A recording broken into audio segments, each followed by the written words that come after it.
ከአዲስ ሚዲያ ኔትወርክ ኤምኤን በቀጥታ የሚተላለፍላችሁን የሰዓቱን ዜናዎች የመራው ኢየሩሳሌም ወሰኔለህ በመልእክት ቋንቋ ደግሞ ፍቅር ተከበደ ከመላው የስቱዲዮና የስርጭት ባለሙያዎች ጋር አብረናችሁ እንቆያለን።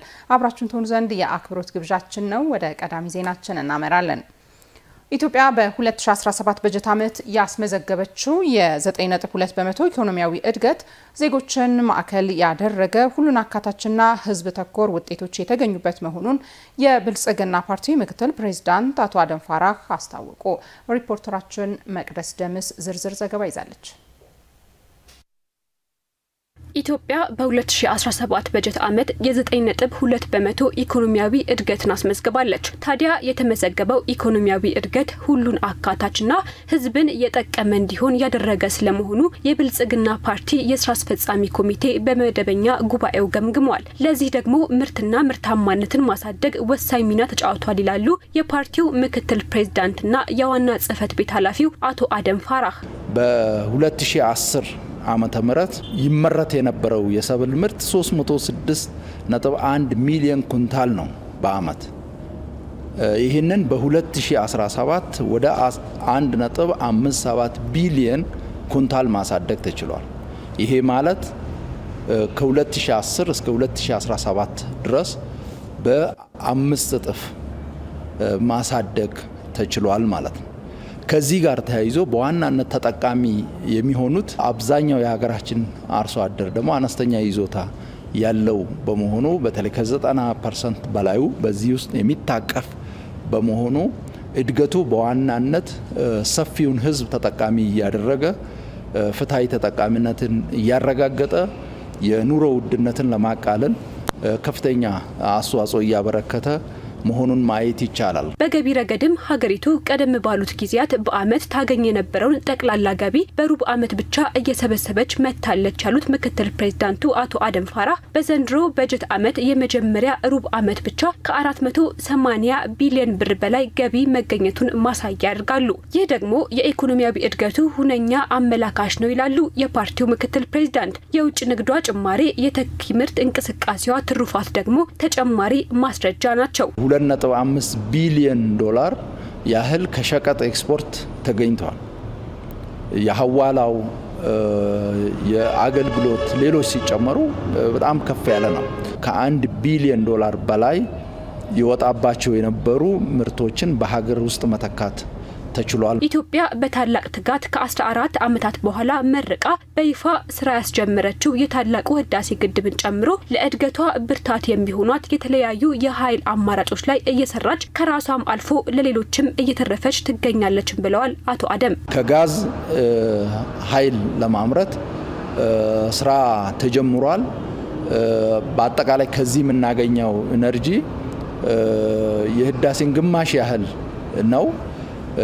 ስለዚህ ይሄም እንደ ትልቅ ስኬት የሚታይ ነው። ከዚህ በተጨማሪ የኮይሻ ኃይል ማመንጫ ፕሮጀክትም የሲቪል ወርኩ 70% አፈጻጸም ደረጃ ላይ ይገኛል። ከንፋስ ኃይል የማምረት ስራም እንደዚሁ ተጠናክሮ ቀጥሏል።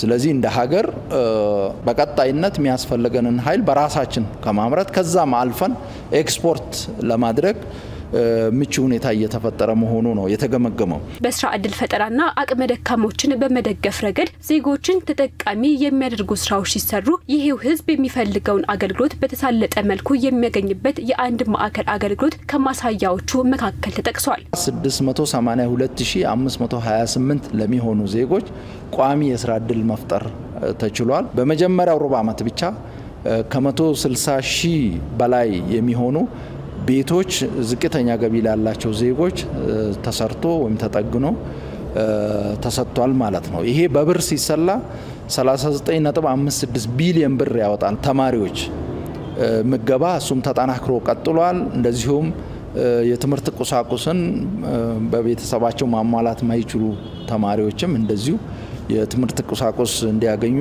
ነው የተደረገው። በዚህ ማዕቀፍ ከ1 ሚሊዮን በላይ ተማሪዎች ተጠቃሚ ሆነዋል።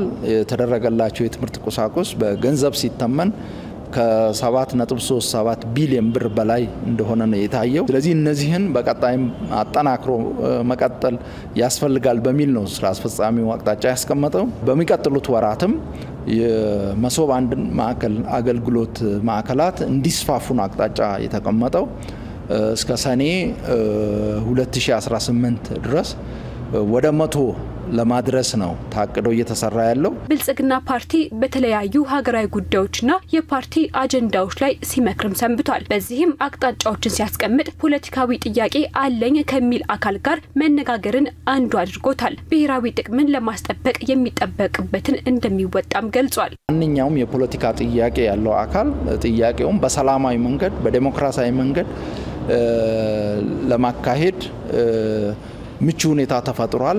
የፖለቲካ ምህዳሩ ለዚህ ምቹ ነው። ብሔራዊ ጥቅምን ማዕከል በማድረግ በተለይ የኢትዮጵያን ስብራቶች ለመጠገን የባህር በር ጉዳይን ጨምሮ ሌሎች የኢትዮጵያ ስብራቶች እስካሁን ያልጠገናቸውንም ለመጠገን ሁሉም የድርሻው እንዲወጣ ነው ስራ አስፈጻሚው ጥሪውን ያቀረበው። እንደ ፓርቲም ሚናውን በብቃት ለመወጣት ዝግጁ መሆኑን አረጋግጧል። ኢትዮጵያ በተያዘው የ2018 በጀት ዓመት የ10.2% ኢኮኖሚያዊ እድገት እንደምታስመዘግብ ትንበያ ተቀምጧል።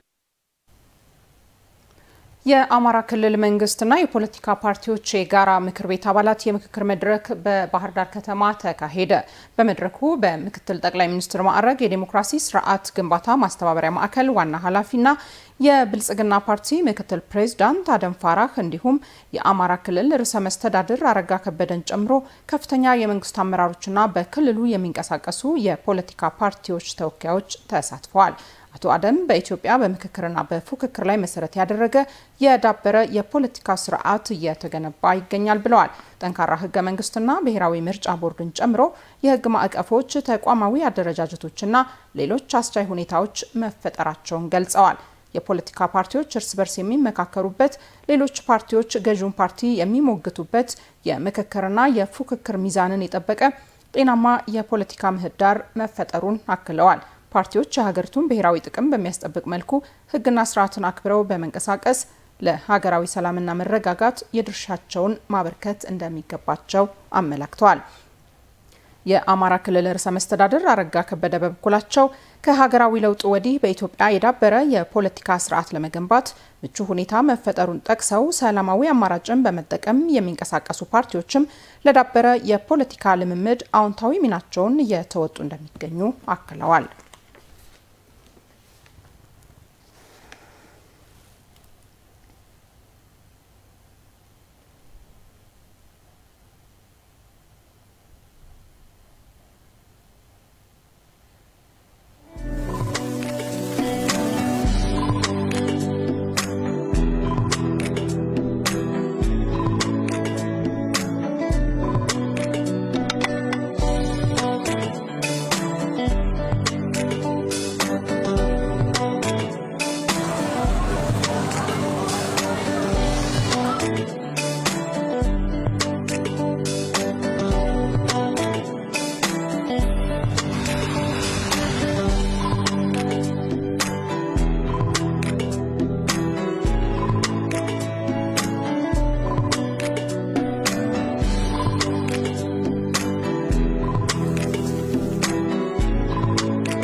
በአዲስ አበባ ከተማ ተገንብተው ከተጠናቀቁ የኮሪደር ልማት ስራዎች ውስጥ ከሰሞኑ በጠቅላይ ሚኒስትር ዶክተር አብይ አህመድ እና በከንቲባ ወይዘሮ አዳነች አቤቤ የተመረቀው የሳር ቤት ጀርመን አደባባይ የሚዘልቀው የኮሪደር ልማት አንዱ ነው። ቀደም ሲልም በምስል ተከታትለን የተመለስ ነው። የሳር ቤት ጀርመን አደባባይ የኮሪደር ልማት ያካተታቸውን ልዩ ልዩ ማህበራዊ አገልግሎቶችን በተመለከተ ነው። ከካዛንችስና አካባቢው የኮሪደር ልማት በመቀጠል ሁለተኛውና ሰፊ ስፍራን የሚያካልለው ይኸው የሳር ቤት ጀርመን አደባባይ ኮሪደር ልማት ምቹ መሰረተ ልማት፣ ዘመናዊ አገልግሎት መስጫ ማዕከላት፣ ውብ የመዝናኛ አማራጮችን ጭምር ያካተተ ነው። በዚሁ አካባቢ ምሽቱ ምን ይመስላል ስንል በስፍራው የሚገኘው ሪፖርተራችን ንጉሱ በቃሉን እንጠይቃለን። ጤና ይስጥልኝ ንጉሱ፣ እንደምን አምሽተሃል? አንተ ያለህበት የሳር ቤት ጀርመን አደባባይ የኮሪደር ልማት ምን ይመስላል? የምሽት ድባቡንስ እንዴት አገኘኸው? አመሰግናለሁ ኢየሩሳሌም፣ እንደምን አምሽተሻል? እንግዲህ አንቺን በመግቢያችን ላይ ቀደም ብለሽ እንዳነሳሽው በተለይም ደግሞ ከሳር ቤት ጀርመን አደባባይ እስከ ፉሪ የሚዘልቀው ይህ የኮሪደር ልማት በሁለተኛው ዙር በአዲስ አበባ ከተሰሩ የኮሪደር ልማቶች አንዱ ነው። ስድስተኛውም ነው። እንግዲህ ሁለት የኮሪደር ልማቶች ነው የሚቀሩ ማለት ነው። ይህ የኮሪደር ልማትም ሰፊ የሆኑ የመዝናኛ አማራጮችን የያዘ ከዚህ በፊት በአካባቢው ያልነበሩ ገጽታዎችን የፈጠረና ለአካባቢው ነዋሪዎችን ምቹ መኖሪያ ሰፈርን ያመቻቸ ስለመሆኑ ነው የሚጠቀሰው። እኛም እንግዲህ እዚያ አካባቢ በምሽታችንን ቅኝት እያደረግን ነበር። በተለይም ደግሞ ይህ አካባቢ ከዚህ በፊት የነበረው ገጽታ ምን ይመስላል፣ ምን አዳዲስ ነገሮችንስ ጨምሯል ስንል እዚያ አካባቢ የሚዝናኑ ተዝናኑት እየፈጠሩ የነበሩ ነዋሪዎችን ጠይቀናል ማለት ነው። እሱንም እንግዲህ ቀደም ብለን ልከናል። አስተያየታቸው ምን ይመስላል የሚለውን ደግሞ እንከታተልና እንመለሳለን። ለልጆች ለአዋቂዎች መጥተው ፈታ እንዲሉ እነግራለሁ። በጣም ደስ ይላል። ብዙ በነፃ ነው መግቢያ፣ ማጮሽ አለ፣ ኤክሰርሳይዝ ማድረግ ትችላላችሁ፣ ፎቶም አለ፣ ብዙ ነገር ማድረግ ትችላላችሁ። ቅርብ ነው፣ ወክም ማድረግ ማታ ማታ መምጣት ትችላላችሁ። ድሮ በጣም ቆሻሻ ነበር፣ አሁን በጣም ደስ ይላል። በጣም ደስ ይላል። በእውነት ከሆነ በጣም ደስ ይላል። ድሮና አሁን ሲታይ በጣም ደስ ነው የሚለው በእውነት ከሆነ እና በጣም ደስ ይላል። ልጆቻችን ይሄ ማያት ራሱ እኛ በእኛ እድሜ ይሄ ማያት በጣም ደስ ይላል እና እኔ እንጃ በእኔ በኩል በጣም ደስታ ተሰማኛል። እኔ እንደገና ሁለት ጊዜ ነው መጣሁት እዚህ። በጣም ደስ ይላል። አሁን ልጆች መጀመሪያ በራሴ አይቼ ልጆችን ይዤ መጣሁ። እኔ እንጃ በጣም ደስ ነው የሚለኝ። ያው ቃላት ያጥራል ይሄ ለመናገር። በጣም ደስ ይላል። ከዱሮ አንጻር አሁን ስታይ ሰፈሩ በሙሉ በጣም ደስ ነው የሚለኝ እና በጣም አመሰግናለሁ። ታንኪዩ። ትውልዴም እዚሁ አዲስ አበባ ሳር ቤት አካባቢ ነኝ። እኔ በመጀመሪያ ደረጃ ላደንቅ የምፈልገው ጠቅላይ ሚኒስቴሩንና ከንቲባዋን ወይዘሮ አዳነች አቤቤን ነው። ምክንያቱም ይህ ትውልድ ቆንጆ ነገር ነው እያየ ያለው፣ እኛም ቢሆን ደርሰንበታል። በጣም የሚመሰገን ነው። እንደገና ደግሞ አንዳንድ ቦታዎች ጫት በመቃሚያ ሽንት ቤት የሆኑ ቦታዎች ሁሉ ተሻሽለው ቆንጆ ነገር እያየን ነው። በአሁኑ ሰዓት ንጹህ አየር እየሳብን ነው። በጣም አሪፍ ነው። እኔ ቴንኪዩ ላመሰግን ይገባኛል። አየሩም ጥሩ ነው፣ ደስ ይላል በጣም። እዚህ አሁን በረፍት ጊዜያችን እየመጣን እንድንዝናና መክራለሁ። አንድ እህትና አንድ ወንድም አለኝ። ሌላው ነገር አየሩም ደስ ይላል። እዚህ ደስታ ነው የሚሰማን እና መታችሁ እንድትዝናኑ አቀርባለሁ። ከዚህ በፊት እንደዚህ አልነበረም ያከ ምን ነበር? ብዙም ደስ አይልም ነበር። አሁን ግን ዘመኑም ተለውጧል። አሁን ደስ ይላል። በጣም አሁን ጭራሽም ሌባውም ግራ ይገባል። አይ በቃ ብርሃን ነው፣ አምፖል አለ ማለት በቃ ምቹ ነው ለሁሉም ነገር፣ ለትንሹም ለትልቁም ለአዛውንቱም ለሁሉም ምርጥ ቦታ ነው። በጣም ደስ የሚል ሰፈር ነው። ወድጃለሁ እኔ። እንግዲህ ኢየሩስ እንደሰማ ነው። በተለይም ደግሞ ይሄ አካባቢ ከዚህ በፊት ምቹ አልነበረም ለብዙ ነገር።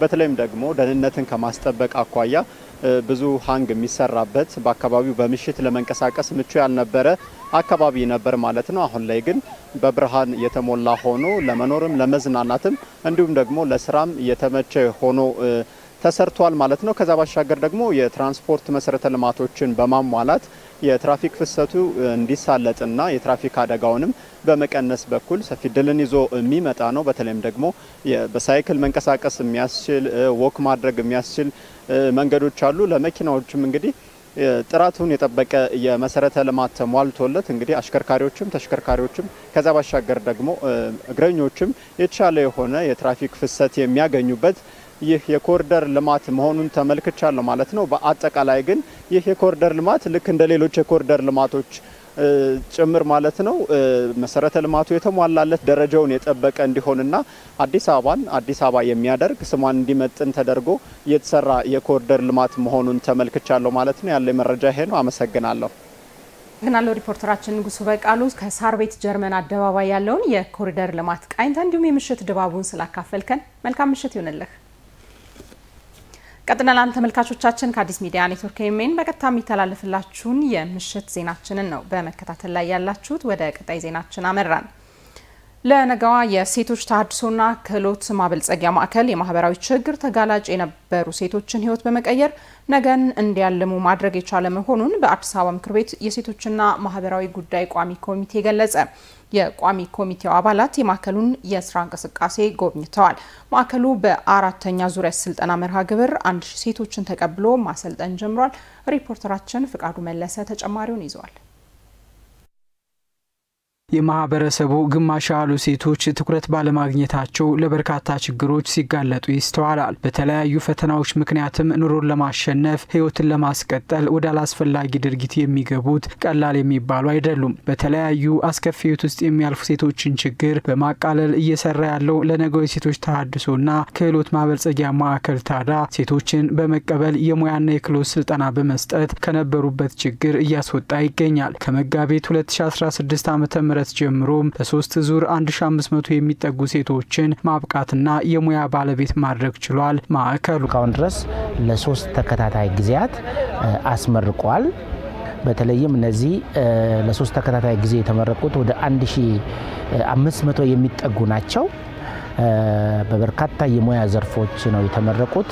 እንግዲህ ከተመረቁም በኋላ ወደ ስራ እንዲገቡ የተደረገበትና በአሁኑ ጊዜ የራሳቸውን ስራ ተደራጅተው ወይም በቅጥር ተሰማርተው ስራ እየሰሩና ከዛ በጣም ከብዙ ችግርና ፈተና ውስጥ ተላቀው ራሳቸውን በራሳቸው የመምራት ህይወት ውስጥ ገብተው እየሰሩ ያሉበት ሁኔታ ነው ያለው። አራተኛ ዙር ላይ የደረሰውን የማዕከሉን የስራ እንቅስቃሴን በአዲስ አበባ ምክር ቤት የሴቶችና ማህበራዊ ጉዳዮች ቋሚ ኮሚቴ ጎብኝቷል። ማዕከሉ የማህበራዊ ቀውስ ውስጥ የነበሩ ሴቶች ከስነ ልቦና ጫና ከማውጣት ባለፈ ደረጃውን የጠበቀ የሙያ ስልጠና እየሰጠ መሆኑን የተመለከቱበት ነው። ሴቶች ሳይፈልጉ በማህበራዊ ቀውስ ተገፍተው የተለያየ አስከፊ ህይወት ውስጥ የነበሩ እህቶች የሚገነቡበትን ተቋም አይተናል። እንግዲህ በዚህ ልክ ውጤታማና ምርታማ ዜጋ እያበቃ ለማህበረሰቡ አገልጋይ አገልግሎት የሚሰጥ ዜጋ እያፈራ ነው። ደረጃውን የጠበቀ የስልጠና አገልግሎት መኖሩን አይተናል። ይሄ በተለያየ መስክ የልብስ ስፌትን፣ የልብስ ጥልፍን፣ የውበት ስራዎችን የመሳሰሉትን ጨምሮ የተለያዩ ስልጠናዎች በገበያም ላይ የተሻለ የመቀጠር እድል የሚፈጥር ስልጠና ነው እየሰጠ ያለው። ከሁሉ በላይ ደግሞ ንጽህናው ግቢው በደንብ የተያዘበት መንገድ የማዕከሉን አመራር የተሻለ ጥንካሬ የከተማ አስተዳደሩም የሰጠውን ትኩረት የበለጠ በግልጽ የሚያሳይ ነገር ሆኖ ነው ያገኘሁት። እንደ ሀገር ለኔ ብርቅ ነው። እስከዛሬ ከተሰሩ ትልልቅ ፕሮጀክቶች መሃል ማለት ነው። አንዱ ደግሞ ማህበራዊ ችግርን ለመቅረፍ የተሰራ ስፔሻሊ ደግሞ ሴት ላይ እናት ላይ እህት ላይ የተሰራ ተቋም ስለሆነ ለኔ በጣም ስፔሻል ተቋም ነው። ሴት እህቶቻችን ከማይፈልጉት ህይወት እንዴት መቀየር እንደሚችሉ ያየንበት ጎዳና ላይ በማትፈልገው ህይወት ውስጥ ያለች በማይሆን በማይመች ኮንዲሽን ውስጥ ያለችን እህት አምጥቶ በዚህ ደረጃ ሙያ ተምራ ንጹህ ቦታ ላይ ኮርስ ወስዳ ለዘላቂ ህይወቷ የሚደረገው ጥረት እጅግ በጣም ደስ የሚል እጅግ ልብ የሚነካ ሰባዊ የሆነ ሰው ለሆነ ሁሉ ጥሩ እንትን ያለው መልእክት ሊያስተላልፍ የሚችል ሰባዊነትን ያየንበት ተቋም ነው። የመዲናዋ የሰው ተኮር ፕሮጀክቶቿ ማሳያ የሆነ ማዕከል ነው ያሉት የቋሚ ኮሚቴው አባላት ትውልድ ላይ የሚሰራ የተረሱ የማህበረሰብ ክፍሎችን ያስታወሰም ነው ብለውታል። ከተማ አስተዳደሩ ሰው ተኮር የሆነ ልማት ላይ የሰጠውን ትኩረት ያሳያል። አሁንም ተጨማሪ ቁጥር እያሳደገ የሚሄድ የስልጠና ተቋሙም አቅም ከፍ ያለ ሰልጣኞች የተሻለ ነገር እንዲያገኙ እውቀት፣ ክህሎት፣ ያስተሳሰብ ለውጥ ይዘው እንዲወጡ እናም ደስተኛው ነው የተሻለ ስሜት ኑሯቸው የሰውነት የሰባዊነት እሳቤን ተላብሰው እንዲያድጉ እየተሰራ ያለው ስራ በእርግጥም ሰው ተኮር መሆኑን አረጋግጠናል። ውጤቱን ስናይ ከዛ የወጡ ተመራቂዎች በአሁኑ ሰዓት ትልልቅ ቦታ ላይ እየደረሱ ነው ያሉት። እውነት ለመናገር እኔ እንኳን 27 ልጆች ወስጄ ነበረ። በአሁኑ ሰዓት ወደ 25ቱ ስራ እየሰሩ ነው፣ ራሳቸውን ለውጠዋል። መስራት ተችሎ ማግኘት እንደሚቻል የነበሩበት ህይወት ትክክል እንዳልነበረ ሪኮግናይዝ ያደረጉበት ሰዓት ነው። ትልቅ ስራ ለሚሰራ ብቻ ሳይሆን ለወደቁ ደራሽ መሆኑን አሳይቷል። የተረሱ ማህበረሰብ አካላትን አስታውሷል። በተለያዩ የሙያ መስኮች ስልጠና እየሰጠ ያለው ማዕከሉ በአራተኛው ዙር 1000 ሰልጣኞችን መቀበሉን የማዕከሉ ዋና ዳይሬክተር ዶክተር ሂርጳሳ ጫላ ተናግረዋል። ማዕከሉ የመቀበል አቅሙን ከጊዜ ወደ ጊዜ እያሳደገ መምጣቱንም ነው የገለጹት። ከ300 ጀምረን አሁን 1000 ደርሰናል። ልምዳችንም በዚህ አራተኛ ዙር ደግሞ የተሻለ ይሆናል። ስለዚህ እንደዚሁ ያለን በቅርብ ጊዜ ወደ ሙሉ አቅማችን የምንሸጋገርበትን መደላድል እያስተካከልን እንገኛለን። በስልጠናውም ረገድ የተለያዩ ዲፓርትመንቶችን አዳዲስ ዲፓርትመንቶችን በጥናት ላይ የተመረኮዘ ስራ ጭምር እንዲሆን ስለታሰበ በዛ ልክ እያደግን ይሄድንበት ያለበት ሁኔታ ነው ያለው። ምክንያቱም እነዚህ ሴቶች ተመርቀው ሲወጡ ስራ ማግኘት አለባቸው። ማዕከሉ ከበጎ ፈቃደኛ ባለሀብቶች ጋር ትስስር በመፍጠርም ሰልጣኞች ከተመረቁ በኋላ የስራ ባለቤት እንዲሆኑ እያስቻለ ነው። በባህር ዳርና አዲስ አበባ ከተሞች አፍሪካ በተለዋዋጩ ሉላዊ ስርዓት በሚል መሪ ሀሳብ ሲካሄድ የቆየው የ11ኛው የጣና ፎረም ተጠናቋል። በፎረሙ አፍሪካን በዓለም ስርዓት ውስጥ ተጠቃሚ ማድረግ በሚቻልባቸው ጉዳዮች ዙሪያ የተለያዩ ሀሳቦች ቀርበው የፓናል ውይይት ተደርጎባቸዋል። የተለያዩ ሀገራት የቀድሞ መሪዎች፣ ሚኒስትሮችና የዘርፉ ምሁራንም በውይይት መድረኮቹ ላይ ተሞክሮዎችን አካፍለዋል። ፎረሙ በአፍሪካ ሰላምና ደህንነት ላይ በማተኮር በባህር ዳርና አዲስ አበባ ላለፉት 3 ቀናት ሲካሄድ ቆይቶ በዛሬው ዕለት ተጠናቋል። በመዝጊያ ስነ ስርዓቱ ላይ የተገኙት የማላዊ የቀድሞ ፕሬዝዳንትና የጣና ፎረም ቦርድ አባል ዶክተር ጆይስ ባንዳ አፍሪካውያን መሰል የትብብር መድረኮችን ማስፋት እንደሚገባቸው አንስተዋል። 11ኛው የጣና ፎረም በስኬት እንዲካሄድ አስተዋጽኦ ላደረጉ አካላት ምስጋና አቅርበዋል።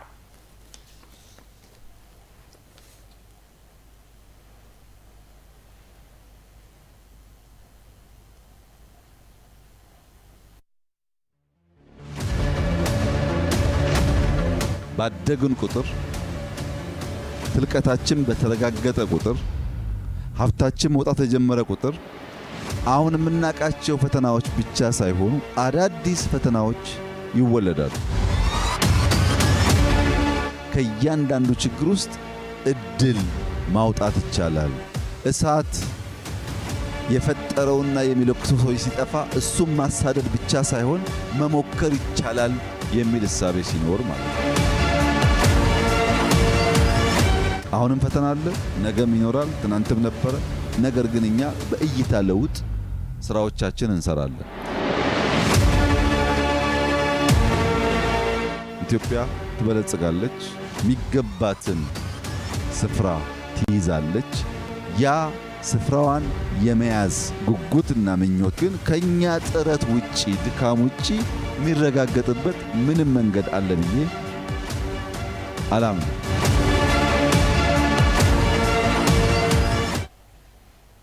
ከአዲስ ሚዲያ ኔትወርክ ኤምኤን በቀጥታ የሚተላለፍላችሁ የሰዓቱ ዜናችን አሁንም ወደ እናንተ መድረሱን ይቀጥላል።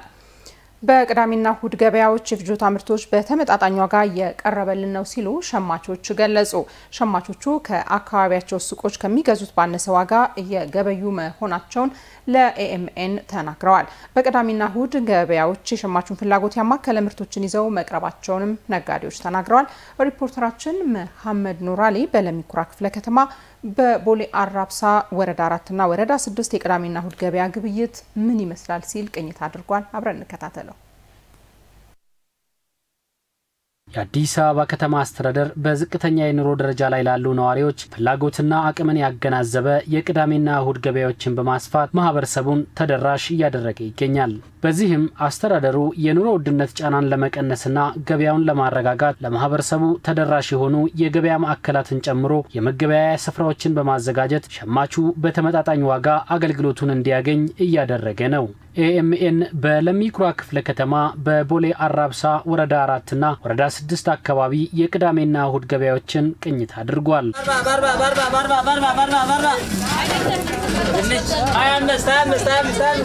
በቅኝቱም የምግብ ነክና የግብርና ምርቶችን በተመጣጣኝ ዋጋ ከአካባቢያቸው ሱቆች ባነሰ ዋጋ እየሸመቱ መሆኑን ኤኤምኤን ያነጋገራቸው ሸማቾች ተናግረዋል። ሽንኩርት፣ ድንች 25 ብር ነው። ሽንኩርት 40 ብር። በጣም ልዩነት አለው ከበፊቱ በጣም በተሻለ ልዩነት አለ። በዚህ ይቀጥል። ሽንኩርት 40 ብር እየገዛው ነው። ድንች 25 ብር፣ ቀይ ስር 40 ብር እና በጣም አሪፍ ነው። ተመሳሳይ ዋጋ ነው። በጣም ቆንጆ ነው። ሁሉ ነገር አለ። ሁሉ ነገር ሙሉ ነው። ሁሉ ነገር ሁሉ የፈለገው መርጠ የፈለገው መረገስተ ነው የምትሄዱ። ብዙ አማራጭ አለ። ይህ በጣም ለኛ ጥሩ ነው። ለኛ ዝቅተኛው ነዋሪ በጣም ቆንጆ ነው። ጥቅም ስላለው ጠብቀን ቅዳሜና እሁድ እንገዛለን። አዎ ባዘውቱ አንገዛም። ምክንያቱም ጥቅም ያለው ይችላል እንደ ለዳው ለኛ ለዳዎቹ ይች ነው የምንገዛው። ሰንዲ ማርኬት እሁድ ገበያን ተጠቀማለሁ። በፊት የሚለጠፈውና የሚሸጡልን ዋጋ የተለያየ እንትን ነበር አቅርቦቱ። እዚህ ላይ ወረዳው ይጥለጥፋል የሚያቀርቡልን እንደዚህ አልነበረም። ሌላ ዋጋ ነበር የሚነገረን። አሁን በዚህ በተለጠፈልን መሰረት እየተገበያየን ነው። ቲማቲም 80 ብር 90 ብር ነው ሱቅ ላይ። እዚህ ደግሞ 50 ብር ያገኘን ነው። ሽንኩርት 100 ብር 80 ብር ነው። እዚህ ግን በ50 በ40 ብር እየገዛን ነው። ገበያዎቹ ለማህበረሰቡ አማራጭ የመገበያያ ስፍራ ከመሆን ባሻገር የግብርና ምርቶችን በቀጥታ ለሸማቹ በማቅረብ የሸማቹን ፍላጎት ያማከለ ምርቶችን ይዘው መቅረባቸውንና ግብይቱም የተሻለ እንደሆነ ነጋዴዎች ገልጸዋል። ሽንኩርት በ40 ብር እየሸጥን ነው። ከዛ ምናመጣው አሪፍ ነው። ጥሩ ነው። እግዚአብሔር ይመስገን። ሁሉም ነገር እየሰራን ነው። የብናመጣበትም ምንም ሁሉም አሪፍ ነው። እግዚአብሔር ይመስገን። ገበያው ጥሩ እየሄደ ነው። ትላንትናም ዛሬም አሪፍ ገበያ ነው ያለው። ቲማቲም የተላልዩ ፍራፍሬዎች እንደነ ቀይ ስር እንደነ አባብ እንደነ ፓፓያ ያው መሳሰሉትን ነገሮች ይዘን ቀርበናል። ለህብረተሰቡ በተሰጠን ዋጋ እየሸጥን ነው። ነጭ ሽንኩርትም አለ፣ ቃሪያም አለ፣ ቀይ ስርም አለ፣ ካሮትም አለ፣ ፎሰሊያ ምናምን የሌለ ነገር የለም። እዚህ ጋር ሁሉ ነገር አቅርበናል። በጥሩ ሁኔታ በሚበቃቸው ህብረተሰቡ ለሚበቃው ሁኔታ አቅርበን እየሸጥን ነው ያለነው። በቅዳሜና እሁድ ገበያዎች የንግድ ጽሕፈት ቤት ባለሙያዎች አላግባብ ዋጋ የሚጨምሩና ጥራቱን ያልጠበቀ ምርት እንዳይኖር ቁጥጥርና ክትትል እየተደረገ ስለመሆኑ ለመመልከት ተችሏል። በተለያዩ አካባቢዎች የተሰሩት የታክሲ መጫኛና ማውረጃ ስፍራዎች ከተለያዩ ችግሮች እንደታደጓቸው የአዲስ አበባ ከተማ ነዋሪዎችና አሽከርካሪዎች ገለጹ። ተርሚናሎቹ ይፈጸሙ የነበሩ የስርቆት ወንጀልና የደንብ መተላለፍን ያስቀሩ መሆኑም ተመላክቷል። ሄኖክ ዘነበ ተጨማሪውን ይዟል። አዲስ አበባ ተግባራዊ ባደረገችው የኮሪደር ልማት ስራ የከተማዋን ገጽታ ከማሳደግና አሰልቺውን የትራፊክ ፍሰትን ከማቃለል ባሻገር ከዚህ ቀደም ያልነበሩ የታክሲ መጫኛና ማውረጃ ተርሚናሎችን እውን አድርጋለች። ኤኤምኤን ያነጋገራቸው መነሻቸውን 22 አድርገው ወደ ተለያዩ የከተማው አቅጣጫ መስመር የሚሰሩ አሽከርካሪዎች ከዚህ ቀደም አመቺ ስፍራ ባለመኖሩ በስራቸው ላይ ምን ያህል ጫና ይፈጥር እንደነበረ የኋሊት እንደዚህ ያስታውሳሉ። በፍርሰቱ 2 መኪና ነበር የሚያሳልፍ። ደረበን እንቆም ነበረ እንከሳለን። መንገዱ ለ2 መኪና ነው የሚያሳልፈው። ከ2 መኪና ማለፍ በላይ አይችልም። መንገድ ላይ አንደኛ ጠባብ ስለነበረች እንትኗ ሰው እየተጋፋ ኪስ ሲገባ ያለው ብዙ ነገር ያለው በቃ በጣም የሚያስጠላ ነገር ነበር እዛ ጋር መንገድ ላይ። አሁን ላይ በአካባቢው ተግባራዊ በተደረገው የኮሪደር ልማት ስራ እውን የሆነው የታክሲ መጫኛና ማውረጃ ተርሚናል በንብረት ላይ ይደርስ የነበረ ጉዳትን ከመቀነስ ባሻገር ምቹ የስራ አካባቢን የፈጠረ መሆኑንና ለትራንስፖርት አገልግሎቱ መሳለጥ ሁነኛ ሚና እየተጫወተ ነው ብለዋል። አሁን ግን እንደ ልባችን ገብተን እንደ ልባችን ጭነን እንወጣለን። ምንም የሚያስቸግረን ነገር የለም። ተርሚናሉ ሰፊ ነው። በጣም ተስማምቶናል። ቦታውም የተመቻቸ ነው። በተራችን ቆመን ነው ምንጭ ነው። ባሶችም ከኋላ ይቆማሉ። እኛም እዚህ ጋር ታክሲዎች ምናምን በጣም ባይለኛው መንገዱን እንዘጋጋው ነበር እዚህ ጋር ማለት ነው። አሁን ግን ይሄ ተርሚናል ተፈጥሮ መንገድ መዘጋጋት የሚባለው ነገር የለም። ችግሮቹን በሰፊው በሚባል ደረጃ ላይ ነው ተቀርፈው ያሉት ማለት ነው። እሱም ብቻ ሳይሆን እያንዳንዱ ሌባ የነበረ እዛ ጋር እዚህ ውስጥ ሲገባ ሌቦች ጠፍተዋል። ከዛ በመቀጠል ግን ተራ አስከባሪን በመለከተም በራሱ ዝም ብሎ ማንም ከሜዳ ተነስቶ ነበር እኛን ተራ ሲጠይቀን የነበረው። አሁን ላይ ያለው ግን ስርዓቱንና ህጉን በጠበቀ ሁኔታ እኛንም ለአላግባብ ወጪ ሳንዳረግ ብዙ ነገሮችን መንግስት በዚህ ጉዳይ ላይ ፈቶልናል ማለት ነው። ለኛ ብዙ ፋይዳ አለው ማለት በፊት እዛ ስንጭን ብዙ ከኋላ ብዙ ነገሮች ነበሩ፣ ባሶችም ነበሩ፣ ታክሲዎችም ነበሩ። መንገዱም ጠባብ ስለነበረ በጣም ክራውድ ነበር። አሁን በዚህ ሰዓት በዛም ለኛም ለተሳፋሪውም ለመኪኖቹም ጥንቃቄ እዚህ ጋር እዛ ጋር ስጭን ከኋላ መቶ መኪና የተገጨበት ኬስ ስለነበረ አሁን አሪፍ ነው ብዬ ነው ማስበው። እንደገና ፓርክ አድርገህ የፈለከው ቦታ ብትሄድ ምሳ ብትሄድ ወይ ደግሞ የሆነ ቦታ ደርሰህ ብትመጣም ያው አመቺ ነው ቦታው። የትራንስፖርት አገልግሎትን ለማግኘት የተለያየ እንግልት ይገጥማቸው እንደነበረ የሚናገሩት ተሳፋሪዎች በበኩላቸው አሁን ግን አሽከርካሪውም ሆነ ተሳፋሪው ህግና ስርዓትን አክብሮ እንዲገለገል ምቹ ሁኔታን ፈጥሯል ብለዋል። አስፋልት ጠርዝ ይዘን ነበር የምንሳፈረው ከታክሲ ጋር እየተጋፋን ከሀይገር ጋር እየተጋፋን ከባስ ጋር እየተጋፋን በጣም ግፊ ነበረ። አሁን ግን እንዳየው በጣም አሪፍ ሆኖ ተሰርቶ ስምሪቶች ራሱ በስነ ስርዓት ሰልፍ እያሳፈሩ ያን ችግር ቀርፈውታል ማለት ይችላል 100%። ስለዚህ ሀይገሩም ባሱም ቅልቅል ነበር እና ስለዚህ ሰው ምርጫ አልነበረውም። በቃ ግፊ አለ፣ አዛውንቶች አሉ፣ የሚረጋገጡበት ጊዜ አለ። ግን አሁን ሁሉም በየቦታው ታፔላዎች ሁሉ ተለጥፈዋል። ስለዚህ አየር ጤና፣ ጀሞ ባሶች እና ሁሉም አሁን ሜክሲኮ እዚህ ስለዚህ ታውቃለህ ማለት ነው። በዛ ተሰልፋለ። ሀይገሮች ለብቻ ናቸው።